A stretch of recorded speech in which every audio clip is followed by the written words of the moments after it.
let me ask you, how did you first get started doing sales videos? So interestingly, probably a year and a half ago, I kind of stumbled across the whole concept of video for sales. I think I may have actually received a sales video which piqued my interest. So I started researching it, and with in the time of COVID, right, when we're all working from home or remotely, kind of in-person meetings were not really a thing. Everyone was looking for the next best option to being there in person. And it turns out, I believe that's to be on video, right? It's not as good as in person, but it's as close as you can get. And what we call asynchronous video, where you're not on a live, say, Zoom meeting, but you're sharing content with your face, your voice, your personality, your tonality coming through on screen.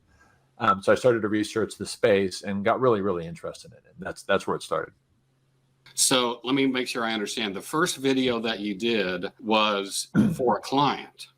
Correct. What was kind of their interest in it? What did you have to do a lot of convincing to get them to try it? How did that come about? Yeah, not actually, surprisingly, very little convincing. So the client was self-professed, just not at all knowledgeable about sales, as particularly B2B sales, how to go to market, how to capture prospects' attention, over email, over LinkedIn, over video on either one of those two methodologies. So it was a pretty easy sell to the client to give this a go. And again, as I was starting just very early on figuring out these platforms, I chose to go with a specific platform called Hippo Video that allows for, in addition to the video content, you can do turn animated customized landing pages, or what they call sales pages, that are, you can dynamically tag in as you would in an email, first name, company name, and other content. So each landing page can be customized to the recipient or the recipient's company. So it was lots of very interesting stuff. And, I think like many things, my kind of motivation for learning it was that I was being paid by my client to do these outreach campaigns, which included a video for sales video as one of the outbound emails. Okay. Yeah. So just from a 30,000 foot view, then what did that campaign look like? I'm assuming you had a list of prospects. Take it from there. Yeah, absolutely. So we were exporting, a few thousand prospects a month out of the ZoomInfo platform across a number of different verticals. K through 12 was one of those verticals. We're focused on very much the leadership. So, anyone from the superintendent, even board members of school districts, but more specifically superintendents and some of the folks immediately below the superintendents, so directors or C-level folks in different school districts. Trying to find the right people to be speaking to. And we were running at that time a 5-step outbound email campaign, where the first step is a very basic text email, because those tend to get through spam filters. And kind of once you're accepted in a domain, you're, I believe, considered a safe sender. Now, usually the third email is the one that contains the video component. And what it is, I'm often asked, how do you send email over video? The answer is you don't send video over email. What you do is you're usually given 3 options. You can either get a link, you can place in an email, but we've all been trained to be suspicious of links, so that's not a good option. You can also include just a static thumbnail, so a still image, which is better than a link, but it's not the best option in my opinion. The best option is you can actually get an animated GIF. They're usually 3-4 seconds in length, and depending on the platform you use, that animated GIF could be just the first 3 or 4 seconds of your video, or in the case of Hippo Video, again, my platform of choice, I can actually customize that, to a degree, that animated GIF. Take a couple seconds from the beginning of the video, and maybe a couple seconds halfway through the video where something interesting is on screen, and turn that into the animated GIF. And I can also dynamically tag the recipient's first name into that animated GIF. So when they look at it, in their email, the body of their email, and they see this little looping video, which is a pattern interrupt, right? It's different than your normal email, which is just, say, black text on a white screen. So they're seeing me, a human being, doing something, and they're seeing their name on screen. They may be seeing some text that is relevant or applicable to what they do. That's all helps to drive them to click on that and open and watch the actual video. Okay, so then what action do you want them to take after watching the video? What is the call to action? Yeah, generally it's either to book a meeting or call me. Just like the call to action from most sales emails, right? You want to drive them to a conversation of some sort, whether that's over the phone, over a video chat, however that takes place. And that's another great feature of many of these platforms is you can place call to actions on screen or in the video in some cases. So you can I could place a call to action button that says, book a meeting. They could click on that and go out to my calendar scheduling link and book, should they choose to book a meeting right there. I can put a call to action actually in the video, in line in the video. So on screen while I'm speaking, they can click on a button. At that point, there's a number of ways to drive them to that. And also, of course, like anything else, you get all sorts of analytics. So when the video is played, you can be notified. You can see how much of the video they've watched. And if you, pay for the higher subscriptions, you can get more details and more analytics. So how did it work? It was very, very interesting. So we ran some analytics a few months into doing this, and we saw a much higher uptake by way of open rates and video playing rates on the email that included the video for sales video. I'm going back several months now, but I think we were seeing, on average, we're seeing north of like 65% open rates, maybe 70% open rates on those specific emails that included the video link or the video animated GIF. And then we were able to watch people, watch them.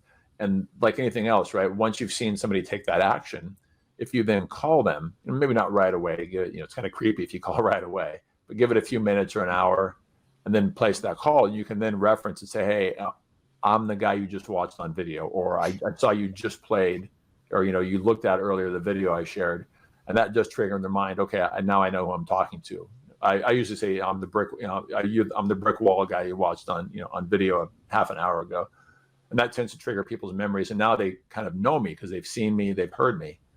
And that tends to, allow them to be more open to conversation. And so the client was pleased?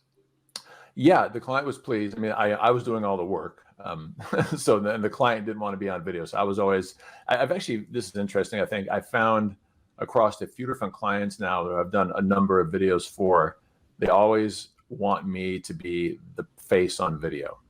To date, I have yet to find a client who, where the CEO or some other leader in the company or anyone in the company wants to be the face and the voice on video.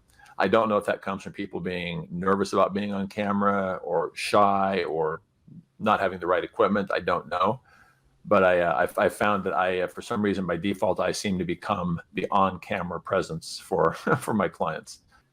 That's really interesting. So what kind of clients do you work with? Are these big organizations, small, medium-sized? Yeah, good question. So I am a fractional sales manager. If you're not familiar with the concept, the concept of fractional work's been around for more than 20 years. I think it started with chief financial officers a couple decades ago.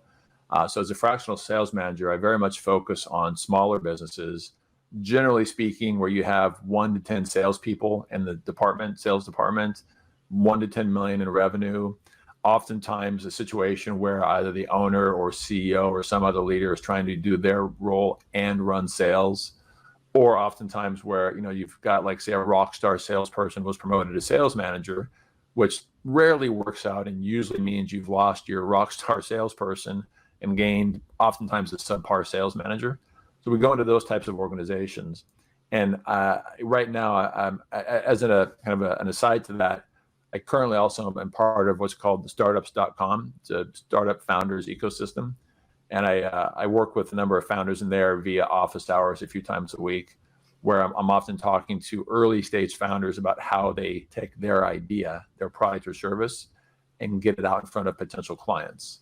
And oftentimes video for sales does play into that conversation. So then as a fractional sales VP, you can bring this outbound video sales campaign to your clients, and it's like a done for you deal. Do I have that right? It is. To date, that's been kind of the default. It wasn't by design. I've offered, for example, I work with a company right now out of Estonia, out of Eastern Europe. And I'd asked the CEO recently, I said, hey, why don't we do a video where you're the voice and the face on camera? And he was like, I don't want to do that. I don't know why, he just didn't want to do it. So he said, would you mind doing it? And again, I was like, I'm happy to. And to be fair, I do have, kind of the background, literally brick wall background, and the microphones and all the, the proper equipment and lighting here in my home office to do it, which helps. but you don't need all that. You need a good microphone, decent lighting, and kind of no distractions. But anyone could do it, but for some reason people just don't seem to want to. To date, they've wanted me to be that guy on camera. I think part of it is, if you remember back to the the Seinfeld TV show, Jerry Seinfeld made a joke talking about people's kind of fear of speaking in public, or in this case, speaking on camera. And he said, the fear of that is so great that at a funeral, people would rather be in the coffin than giving the eulogy. But I think as funny as it is, I think there's some truth to that. With that as a backdrop, if you fast forward to today, what are you doing differently with your outbound sales videos than when you first started? So good question. So again, very timely question. So currently, there's, again, as I said, there's a number of these platforms, these video for sales platforms. Some of the names are Vidyard, Hippo Video, BombBomb, Loom, and others. I learned a month and a half, 2 months ago about yet another one out of Australia from a company called Shootsta, SHOOTSTA. They've built a platform called Elevate. So with Elevate, I had a video call a month and a half or so ago with their VP of North America, and I learned that they're bringing artificial intelligence into the mix in an interesting way. So right now, their own salespeople are able to generate up to 50 personalized videos an hour, which is a huge number. The way they're doing that is they built the platform in such a way that you can imagine you wanted to shoot, for ease of math, say a 1-minute video, right? A 60-second video. So you can record, kind of the main part of the video, like say the last 50 seconds. You can record that, and once it's done, that's done. And that sits there as an asset. And then you can sit in front of your camera and you can record a number of intros. Hi, Jeff, Jay here from Faultline Sales. Hi, Mary, Jay here from Faultline Sales. And you can record a number of those in quick succession. And the platform will take all those intros and it'll trim the beginning and end for you. So it'll get rid of that kind of pauses or whatever and edit it down to just what it needs to be. And then splice each of those intros for you, with you having nothing to do with it, to the main part. So you suddenly get all these videos that are nicely spliced together. Additionally, and I'm evaluating the platform now as we speak. I've had access for about a week and a half. So I'll be learning it better over the next few weeks. But another neat thing they do is, they're able to, if you're familiar with the concept of B-roll, so you can take and find relevant B-roll, save it into the Elevate video library, but keyword tag it, so that when you record your video and you're reading your script, when you say those keywords on camera, the AI hears that and it'll pull in the relevant B-roll based on the words you're speaking. So again, it takes that editing, which is, you're in the video business. Editing is usually the most kind of time-consuming task, and it's automating a lot of that editing.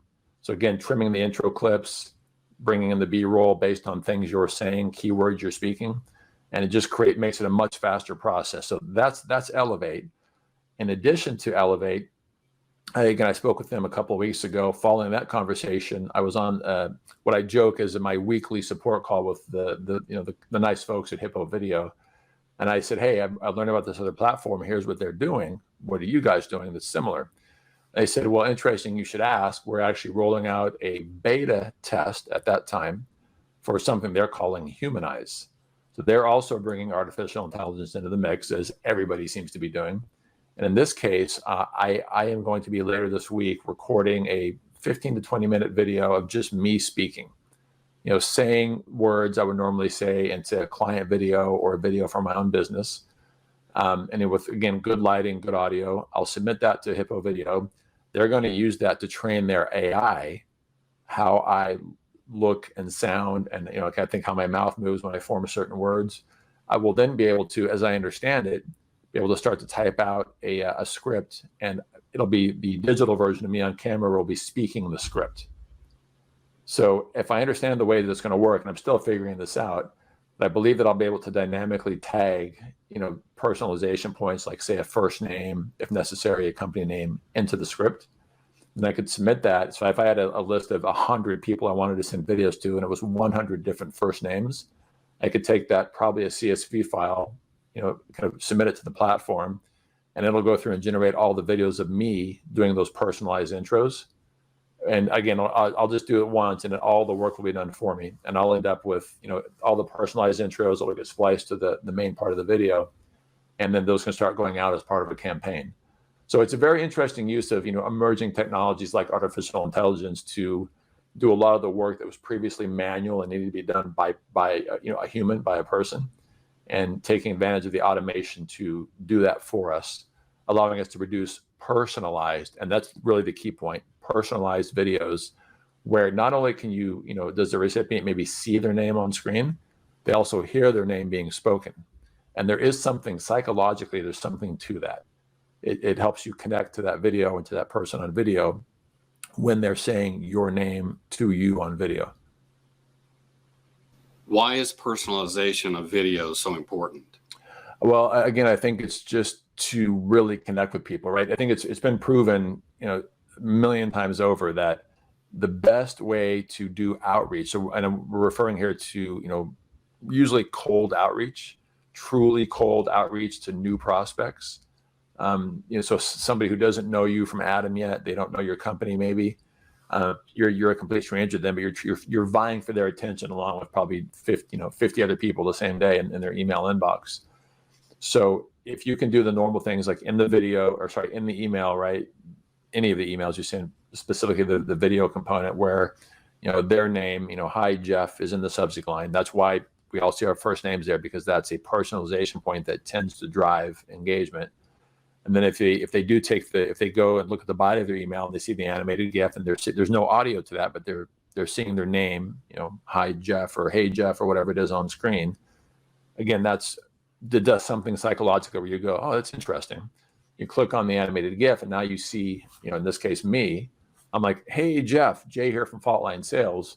Again, that clicks in the brain in some way I don't understand, but it engages you better. It's not just a random, you know, it's not the same video I've sent to 1,000 people.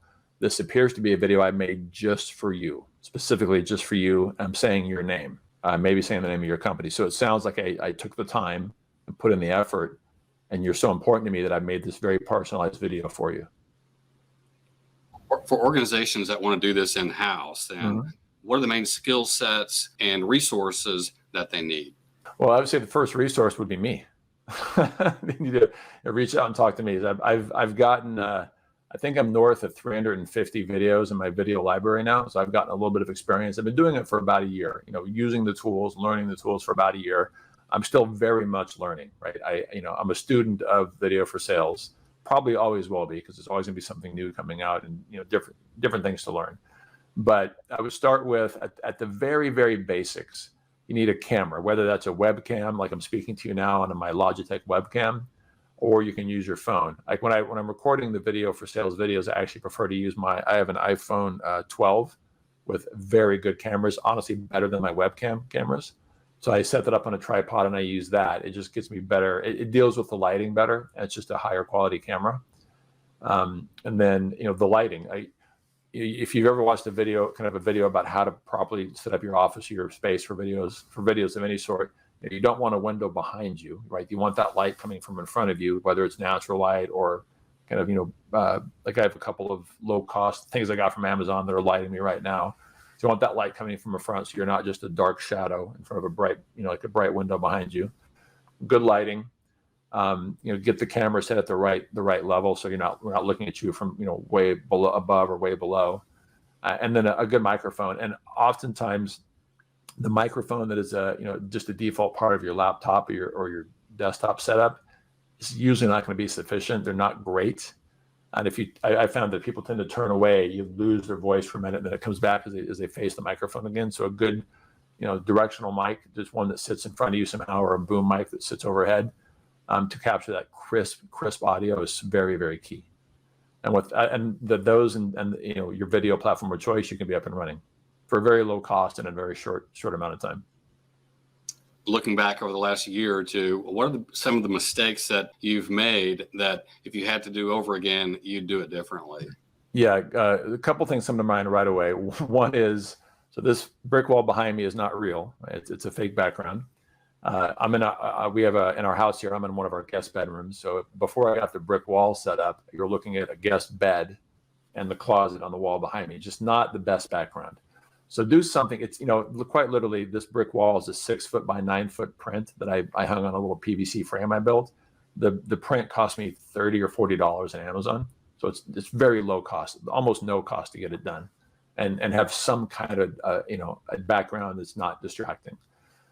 Second is eye contact on the camera.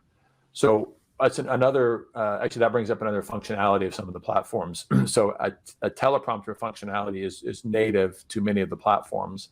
But if you're using, for example, if you're doing it on your computer where you've got, either the built-in computer, the built-in camera in the monitor, or as in my case, a Logitech camera sitting just on top of the monitor, the teleprompter tends to be, far enough down screen from the camera that you look like you're looking down below the camera. So another reason I like to use my phone is the iPhone or smartphone app versions of the platforms. In my case, Hippo Video, it puts the script or my teleprompter right next to the camera. So if I use my phone to shoot, I'm using the selfie camera, so I'm looking at my screen, and it looks like I'm looking right at the lens, even though I'm reading the script, which is right next to the lens. It's so close that for all intents and purposes, I seem like I'm looking at camera, which means I'm looking at the viewer as they're watching the video. And that's is very important. So there's we've all seen the news, and they have multi-million-dollar setups that allow them to look right at the camera as they're speaking. So this is as close as you can get to that. He's using a smartphone app where they, by design, put the script right next to the camera. So as you're reading, you really do seem to be looking at the viewer.